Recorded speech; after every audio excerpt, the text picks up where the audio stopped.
and think almost in the same general plane of using like different movement and character tricks and traps to set up perfect positions where they actually then get to go fully optimal and full conversion in order to take a stock or do maximum amount of damage.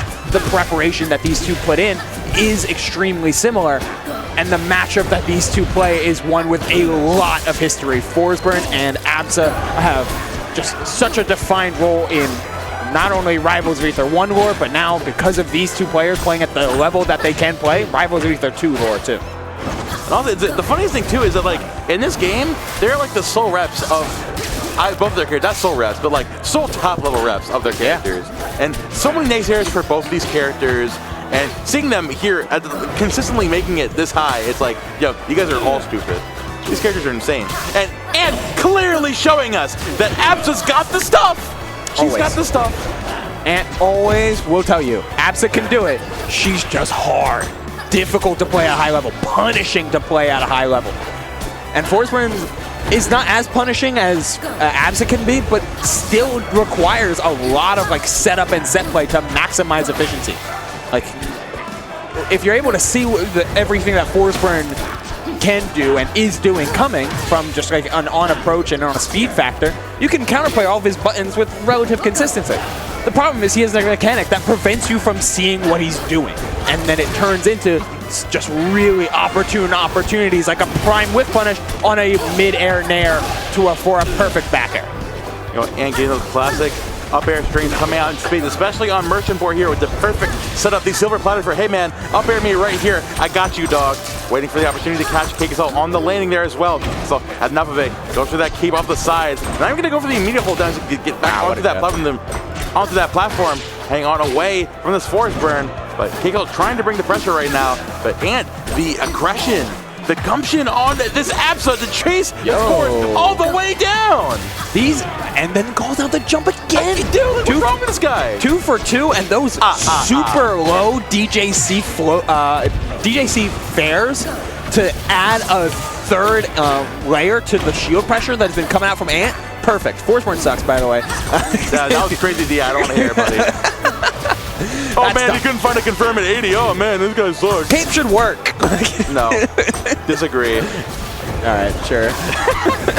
We're seeing and here again representing those big F tilts, keep the scores away, but nice conversion into that back air. Now, CakeAssault recognizing the biggest thing is that like when it comes to the mid range, and has got that lockdown with those F tilts, with those falling forwards again, especially the big anchoring hitbox of the F tilt. It's going for the tricky mix-up of falling back down, again utilizing the clouds, being the agent of chaos, the mystery man to catch Ant on the back foot. That's what matters so much. And Clone being on to Link, making Clone dash dance by changing its changing the direction that he's going, that Clone ends up going by tapping the B button. You can force Clone to go forward towards the opponent or away, so you can fake a dash dance like that.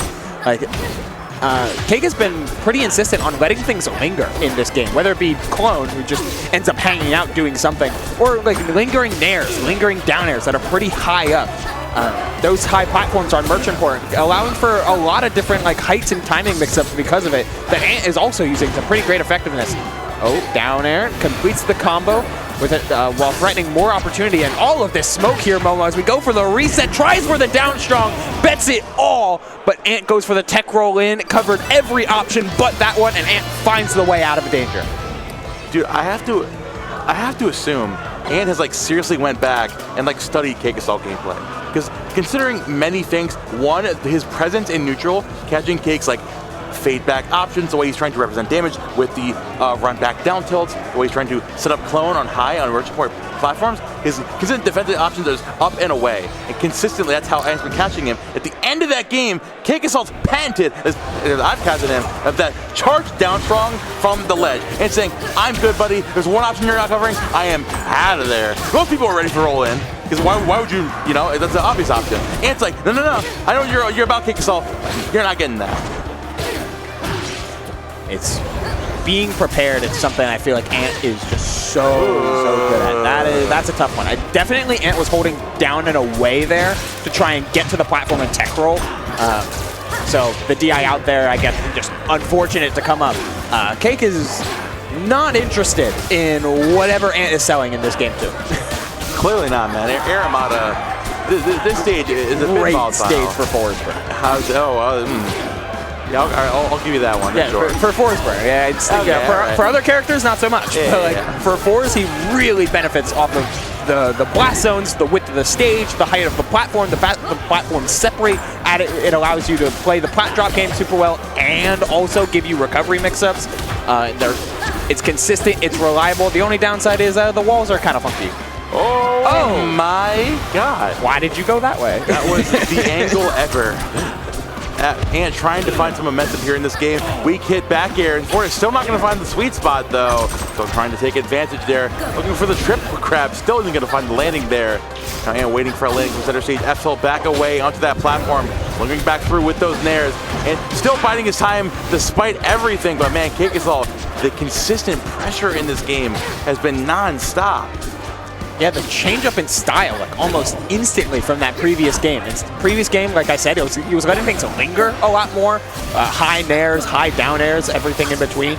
Here, excuse me, everything's coming out fast, and he's playing faster because of it. Like massive fastballs, big use of clone pop. Being aggressive and letting clone just kind of waffle on the other side as just another changeup. Cake is interested in making sure he's playing at a very close range to Ant. Oh, now trying to catch him back away with that nair. Comes back into it with a down. He's so my sick. God, down He's air. so sick. Nair into down strong. Oh my goodness gracious. Inner hitbox of nair. Hard hitbox to get. It's even harder because you have to. I don't believe you. Considering how often I see Cake, I really don't believe It's difficult. I don't believe it. It is surprisingly difficult. I am being gaslit. Not to hit the nair, to hit fall specifically nair one that sends in, which is the inner hitbox of nair, which is the harder one to connect, obviously. It's harder than it looks, for sure. But Cake's just good at it. Yeah, fair enough. Now we take it to Ethereum Forest in game number 3, obviously. I like it. And recognizing that, you know, the biggest thing in that game was the kind of momentum Cake was getting off of those platforms. They're coming through with those falling down airs and the consistent pressure off of that. And saying, okay, I'm going to play a lot more cloud focus this game, where I don't have the platforms to find my typical up air conversions. I don't really need that. I'm just going to fade you back away and then reset back and over again with cloud pop, especially the self-cloud pop right there, trying to catch your immediate chase back in. All right, that down strong was a little bit overzealous. Trying to catch Ant, getting a little too greedy. Same with that up air. Cake challenging Ant in a couple pretty key positions. Trying to see if Ant is getting a little too greedy himself. Wave dash in forward strong. Okay. Oh. Now we're just waiting for that back down there coming in to get into the down strong. CakeAssault. I mean, no, listen, man. Life, death, taxes, and CakeAssault down strong. It's the 3 conversions in life. Oh, wow. He had to roll up at that timing though, because either he does a get up option or the teleport hits him. Yeah. Can't blame him for that one. For another down throw. Yo, CakeAssault is crazy on these down throws right now. And just trying to find any way to take a stock here soon. Yes, yeah, immediately get out of that nair though. Anything, the conversion off of that cloud. The up are coming out, back out. Just waiting patiently. They're not going to challenge that forward air. Weaken the forward air though. F-Tilt away as well. He's not going to give it to Ant. And constantly being put in the blender here. Just need to take a stock off yesterday. It's almost like Cake is shifting the play style, shifting his style in general in order just to make sure he has hitboxes out to intercept Ant's movement, so Ant can't set up him for any sort of big openings for himself. When Cake was shielding a lot in game 1, Ant was ready with these really powerful block strings. In games 2 and 3, we haven't been allowed to see Ant get going. There's been, whether it be between preemptive buttons or just prepared floor hugs. The back throw comes out though. Ant still certainly in this. This is a volatile stage, and the air dodge up and away. We are no longer playing on the ground if we can help it. And trying to stay away from the grounded onslaught of Cake right now. But getting there with the cloud pop once more. Utilizing that nair to get rid of the smoke clouds as well, as Cake has been utilizing those clones very, very well. Up to come out again. Not going to find him on that platform. Cake gets out of there immediately. Little forward airs too as CakeAssault keeps the pressure up here with another ladder combo, accentuating this pressure. Up to into a forward air, to a down air. No sweet spot, but you gotta appreciate the idea at least. Yeah. At a position, finds an up air, double forward air, sour into sweet. Looking for that F-tilt, looking for any way to get CakeAssault off stage like this, puts out the clone, pops it! Still the great DI, we're converting and at least getting rid of the clone. But that means you left the real one ready to go and coming straight down with that sweet spot down air and into the down strong, the CakeAssault down strong. They're all over the place here. That is wild, man. I mean, Ant, like, I saw so many ideas coming into fruition towards the end of that game, whether it's the fading back with the weak hits of the back air, the sending the cloud all the way up there, even sending the cloud in a reverse area to try to dissuade CakeAssault going for that super high recovery, to catch him with the down air and the upset from on high. But just CakeAssault immediately with that reversal so strong with those down airs. It's really just so scary facing him on the ground or like really like in a specific position in the air. So it's like if you lock down the air part of the air that you want to, that's where you can get the momentum, the coveted momentum you're looking for. There we go. And finally with a pretty big opportunity for 60 damage. Not bad at all. Trying to get rid of some smoke here before Cake gets really set up. The stage so condensed though, so you're having to consistently deal with the disjoint on Forsburn, the amount of smoke that comes up. What an insane pivot grab. Nice delay on the side of Ant though, anticipating the combust to come out so Cake has access to some smoke again, but the down tilt jump back with that back air, it gets Ant reaching into the cookie jar and punishes him for it. Now we have Ant backing away, trying to find a conversion there off of that dash attack. Again, the clones have been putting in so much work trying to catch Ant, being caught up time and time again. Like, sending it back, forcing him to utilize a quicker move just to get it off of him, to finally finding the lingering hit there of the forward air. But once CakeAssault gets his hands on you on the ground, it's just constantly the floatiness of your character provides a perfect combo game for Forsburn. And again, Ant is now finding some more punishes on Cake holding position and playing, whether it be playing off the platform in order to keep the same horizontal but messing with verticality, or just spawning smoke and standing in it. And is really starting to guess that Cake is more willing to challenge and is playing off that assumption even when smoke is up. Keeps this game really even. Yep, that one at least made sense. Now waiting for Cake to jump back in there, dropping the big back air and down to his possible final stock of winner's side. So keeping himself on the aggressive foot here, not letting Ant get any sort of momentum. He tries to back away, but down air into the back air. Is he gonna do it? Goes to the cloud all the way on high, and again, shades of game one. They have the explosive cloud, brings to a last situation.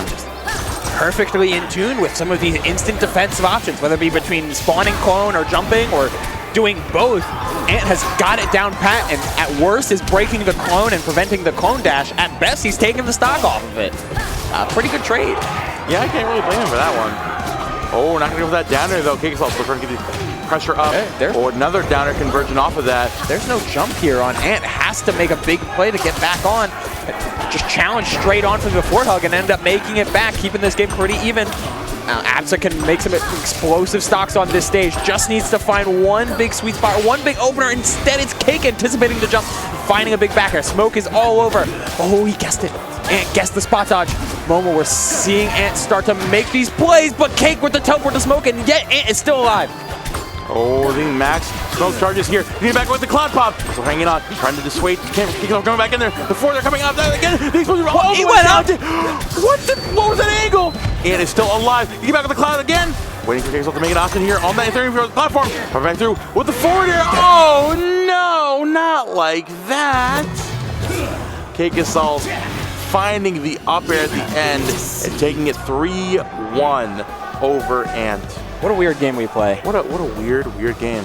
The combust down near the floor was too far in, I think, and sent straight up. And yet the absolute zero knockback growth up air here, because there was clearly hard DI in from Ant, anticipating maybe another forward air. That's what ends up doing it. Forest floor, Abs is really light. It's a scramble and a half to play, but those are the type of hits that Cake has was looking for the entire set. After game one, where being a little bit more regimented and like lingering aerial or lingering hitbox oriented was really well scouted by Ant, the shift into just putting out hitboxes early and often and willing just to accept, like, yeah, I don't get a crazy combo here, but I get 2 up airs, and that'll have to be enough on a character that is really light and doesn't have that insane survivability like others. Those little wins added up to winning the set rather than what Ant was trying to look for, which was a lot of structured, powerful finishers and overarching combo structure. Exactly. Again, it goes back into the whole thing of having so much confidence in your game plan that you have the avenue open for consistent damage, and that you could go for that you're